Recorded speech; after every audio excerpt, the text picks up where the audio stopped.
We hope you enjoyed this teaching from Christ Church Birmingham. More teaching can be found at www.christchurchbirmingham.org. So the passage he's given me to talk about today is from a book written by a guy called Mark, who was one of Jesus's followers.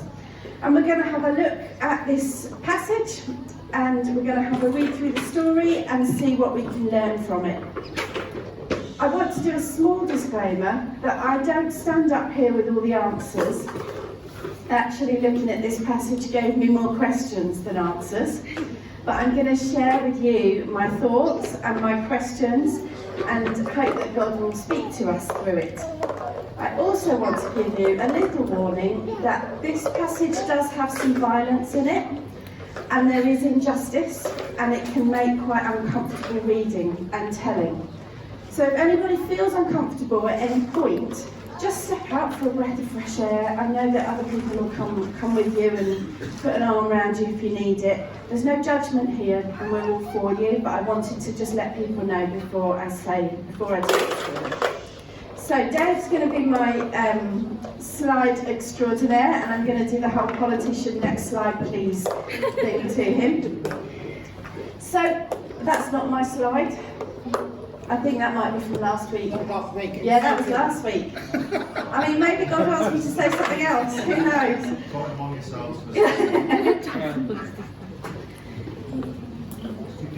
Okay. So my question to you this morning is, have you ever embarked on something that hasn't turned out quite how you expected? Yes. Most days, shall we put? Well, yeah, being married to him, that's most days for me too. I've got some really funny slides, so I'm just trying to wait until we get them. That's okay. Aren't the tech people amazing though? I mean, seriously, I wouldn't be able to press all those buttons and do what it is that they do. It worked earlier, it's always the way, isn't it? No.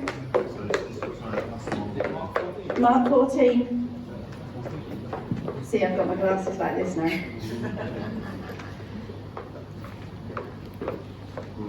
We're getting there. What was it that you embarked on that didn't turn out how you expected? Give me some. Let's have some feedback here. Go on. 3-week holiday to South America that lasted 2 months. Oh, okay, that's a good one. I don't know if anyone can top that. Can anyone top a 3-week holiday to South America that lasted 2 months? Go on, Steve. No, just saying I went. You've got a really win there. I some bread once and came back with the TV. He went to buy bread and came back with the TV. Yeah, I think that's probably what Trude wasn't expecting, and what Steve wasn't expecting. Anyone else? Go on, Steve. I went to paint some Artex for a woman who lived on my street and ended up marrying her. Oh, wow, that's a good one. That worked out well. That is a good one. Oh, Fallon, go on, Fallon. Yeah, Fallon. We went for a scan for 1 day. We're on. Okay, so we're going to look at this today when we don't know the end of the story. Next slide, please. Maybe you thought having children was going to be all cuddles and story times, when actually you ended up being ambushed by Nerf guns and treading on Lego in bare feet. Is that just me? No, thank you. Maybe you started a job that was going to make a difference, but you ended up filling in tons of paperwork. Has anybody here ever been a social worker? Yes. Maybe, next slide please, you bought a cream egg and it disappeared in 3 mouthfuls. They definitely used to be bigger. Has anybody had a cream egg recently? Yeah. They're like that big. So the people in the story that we're looking at today experienced this too. Many of them had been with Jesus for 3 years. They were living under Roman rule, which was oppressive, it was hostile, and it was dangerous. And that kind of sounds familiar to some of the places in our world today, doesn't it? The people who were with Jesus, they believed he was going to change all of that. He was going to upend the Roman rule. He was going to bring freedom. He was going to bring peace. All of their hopes were in this man. Now we have read, a lot of us, to the end of this story, but the people inside the story, they hadn't. They had no clue. Just like when Helen went for her scan, they had no clue what was going to happen. They didn't know how the story was going to end. So let's keep that in mind as we look at it today. So we're stepping into this story, true story, as my voice would say, true say. We're stepping in right at the point where Jesus had finished praying in Gethsemane, which, as we all know now, you looked at last week. It was a place full of Jews who were gathered for the Passover, which was a Jewish celebration. I know some of you celebrated that yesterday with Amy. And Jesus was with his mates, his gang, his disciples. Time's up, Jesus said, "The Son of Man is about to be betrayed into the hands of sinners. Get up, let's get going. My betrayer has arrived." No sooner were the words out of his mouth when Judas, one of the 12, showed up, and with him a bunch of thugs sent by the high priests, religious scholars and leaders, and they were brandishing swords and clubs. The betrayer had worked out a signal with them.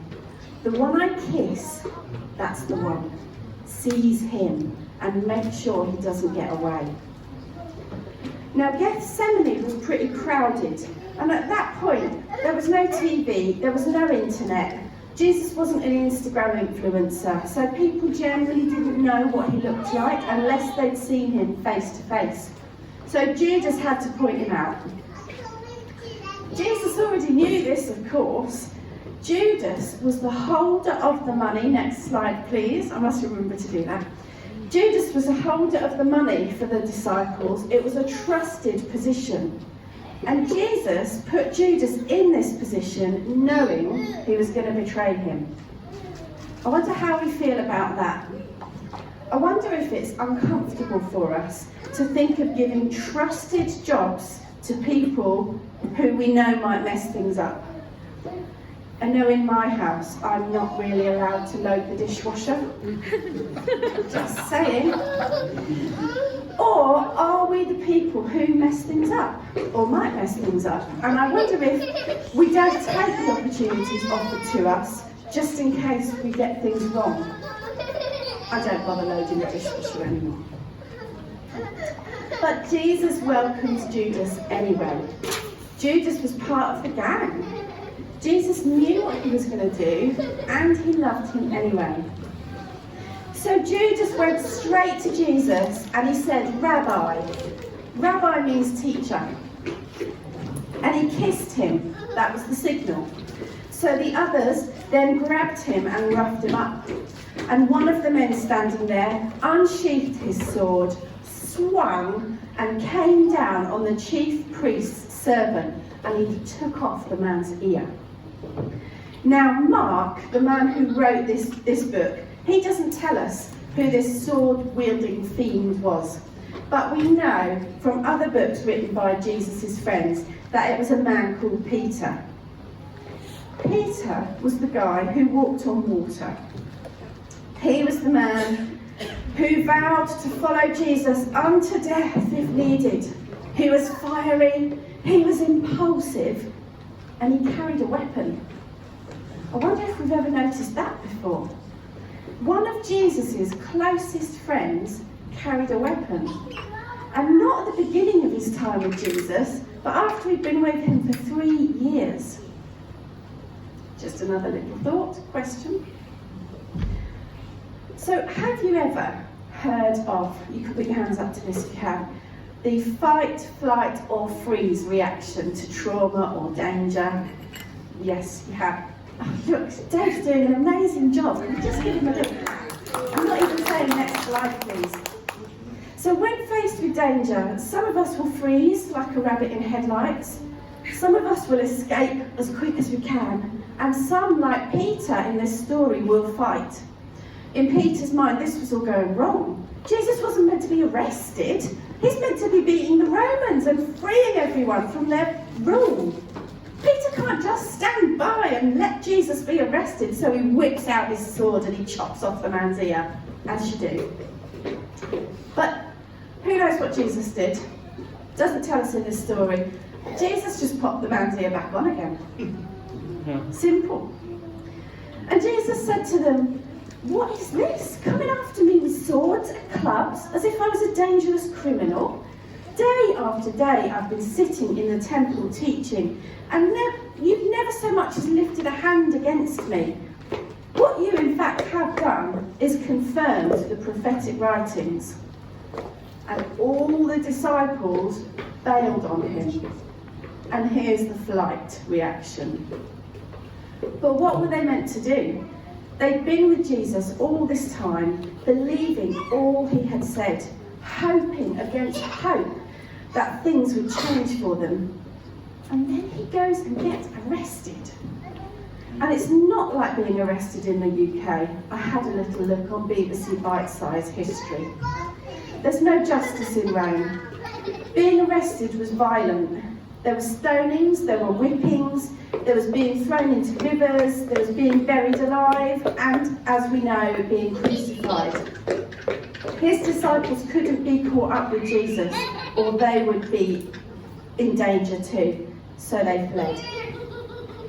When we read these verses now, and we know the end, and we're often pretty comfortable in our Western life, it's all too easy, isn't it, to judge the disciples for legging it.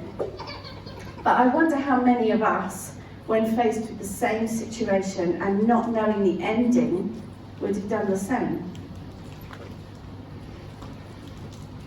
A young man was following along. All he had on was a bedsheet. Some of the men grabbed him, but he got away, running off naked, leaving them holding the sheet. Now this is an interesting couple of sentences, and I've read the Bible a lot, and I have never seen this before. And according to people who are much cleverer than me, like Bible scholarly people, in Roman times, a man clothed in just a sheet would have been a male sex worker. It was the uniform. To kind of put it politely, it made it easier to do his job. And when he ran, his uniform was ripped from him, leaving him completely naked, exposed and vulnerable. So let's just recap. So far, the people who were really close to Jesus at this point in his life were a liar who betrayed him, a fighter who carried a weapon, people who were so scared they legged it, and a male sex worker dressed in his uniform. I wonder how we feel about that. I wonder if we judge them, or if maybe we can see some of ourselves in their reactions. They led Jesus to the chief priest, where the high priests and religious leaders and scholars had gathered together. Peter, ear chopper offer, followed at a distance until they got to the chief priest's courtyard, where he mingled with the servants and warmed himself by the fire. The high priests, conspiring with the Jewish council, looked high and low for evidence against Jesus by which they could sentence him to death. And they found nothing. But plenty of people were willing to bring in false charges, but nothing added up, and they ended up cancelling each other out. Then a few of them stood up and lied. We heard him say, "I'm going to tear down this temple built by hard labour, and in 3 days build another without lifting a hand." But even they couldn't agree. In the middle of this, the chief priest stood up and asked Jesus, "What do you have to say to the accusation?" Jesus was silent. He said nothing. So who are all these lying people? More liars protecting the skin on their own backs. At this point, Jesus had been abandoned by all his mates and his followers, and now people are standing up telling lies about him. I struggle with this. I hate lies.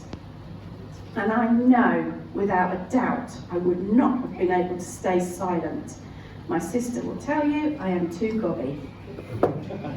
I don't know about you, but I cannot stay silent in the face of lies. Have you ever been in a situation where you feel Jesus is silent in the face of opposition and lies, where it's all going wrong and God doesn't seem to be saying anything? I have, and it's really painful. So the chief priest tried again, this time asking Jesus, "Are you the Messiah, the Son of the Blessed?" And Jesus spoke. And he said, "Yes, I am, and you'll see it yourself. The Son of Man at the right hand of the Mighty One, arriving on the clouds of heaven."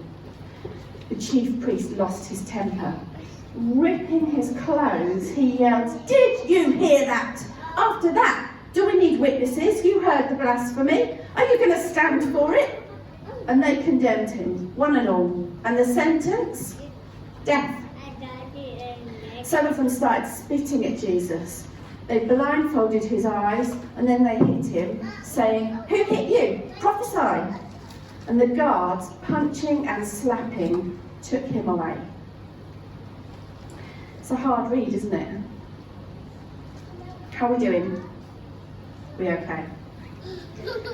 So Jesus was slandered, spat at, laughed at, rejected, condemned and abused. His followers went underground.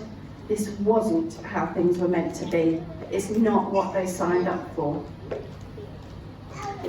Have you ever had times in your life like the disciples had?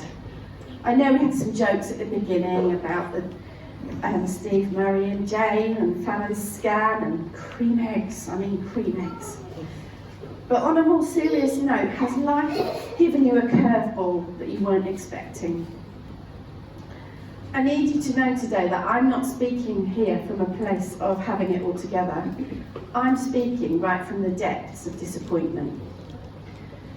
For myself, parenting my 3 boys, there they are, has been one of the biggest challenges of my life.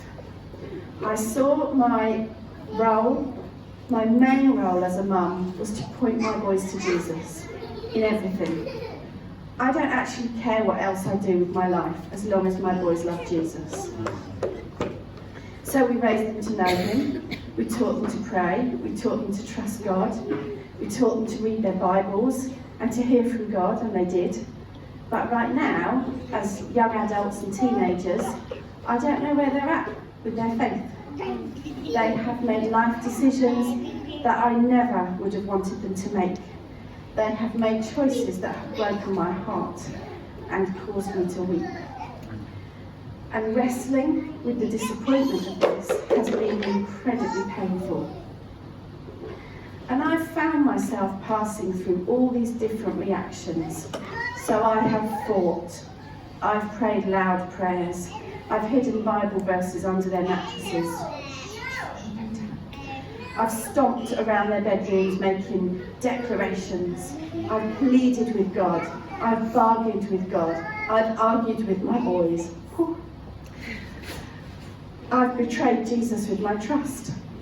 At some points, I've given up trusting him completely because it all looked too impossible, too hopeless, too painful. I couldn't understand why God wasn't answering my prayers. Why was he silent? I've tried to go it alone. I've been so confused and asked so many questions that I wondered if I was even still a follower of Jesus. And I've run away. I think we're pretty good at this one, aren't we? I've ignored my Bible. I've let it gather dust. I've stayed away from church. I've stopped praying. And this wasn't because I didn't want to. It was because it was too painful. I couldn't read the verses about train a child in the way they should go and they won't depart from it because I did all that and it seemed like God wasn't keeping his side of the bargain.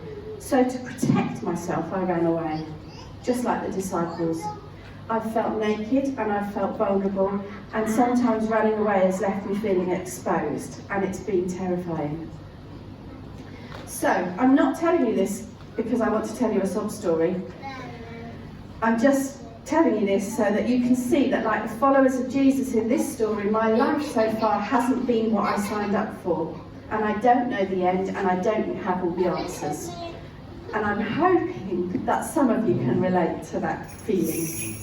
So what about you? What about us?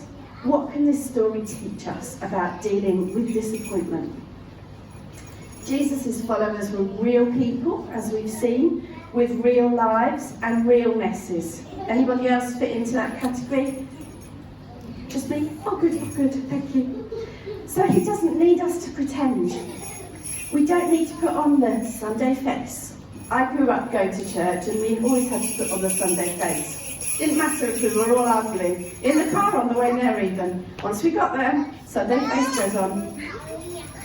We don't need to be ashamed of our tears, our confusion, our reactions and our questions, because Jesus isn't afraid of them.